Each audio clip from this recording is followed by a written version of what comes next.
Welcome back here to the Hill on NewsNation. The Republican presidential candidate, Vivek Ramaswamy, sat down with our Leland Vittert last night on NewsNation. It was Ramaswamy's first ever town hall.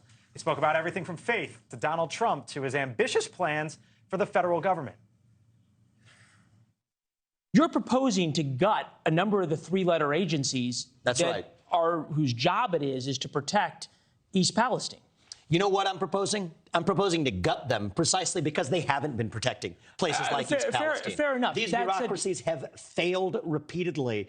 And you know what? If somebody broke the keys to if somebody broke your car, you don't turn over the keys to the guy who broke it. Well, then who's going to do it? Well, I think actually I would just take that money. Here's a general blueprint for how I'll run the federal government, from health care to education policy, even to other areas of the federal government.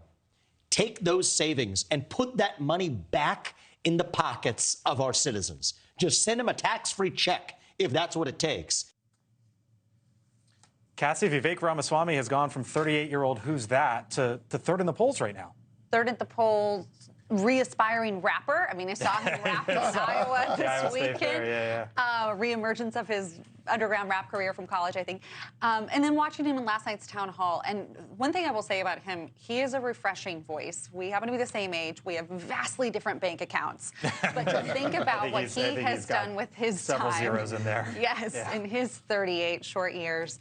And that he is speaking with the courage of his own convictions. You see a lot of candidates on the trail on both sides who say, this is what a poll told me to say, this is what a consultant told me to say. You don't get that from him, even if you don't always agree with what he says. And I found last night's town hall to have some really refreshing, insightful takes, and it felt like the next generation of politician is here. You think he's like the Democratic Andrew Yang? Yeah, I mean, is that a compliment?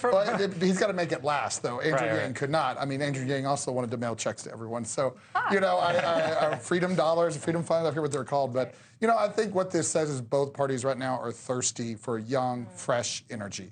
And I think this is good for the Republican Party that there's someone out there running on ideas and not on, you know, wokeism and not on the courts are after me. Like he's introducing ideas into the Republican Party debate. I think that's good for the Republican Party. But again, I think we need this new generation of leaders that's got to step up and got to be heard. And he's certainly, the press love him. He's very pithy. He's funny. He's attractive. He's articulate. He's got a lot of good qualities, and let's see if he can make it last. Well, both parties are going to have to revamp and reorganize after 2024. Absolutely. Biden's over, Trump is over, somebody's going to have to take over the party.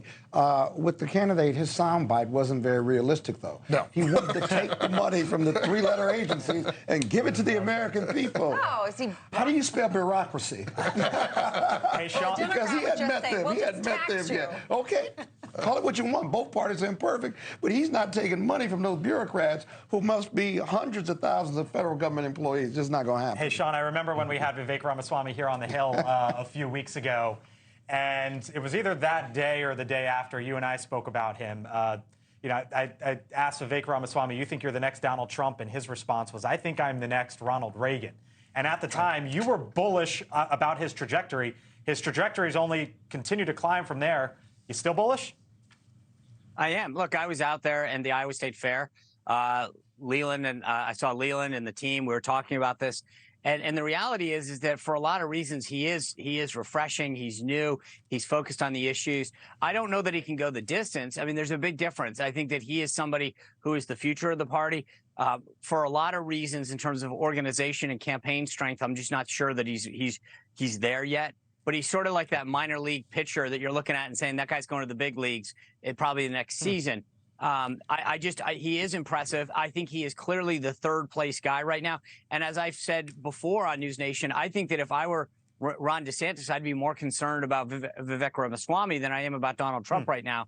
Because if he comes out of that debate looking real sharp, people want to up that 6% to 10 or 12. He's going to be the guy to watch. Interesting. All right, Sean Spicer, good to have you in as always. We'll see you in studio soon sometime. Thanks, Sean. Thanks for watching. Go to newsnationnow.com to find NewsNation on your television provider. And don't forget to subscribe. Click the red button to get more of NewsNation's fact-driven, unbiased coverage.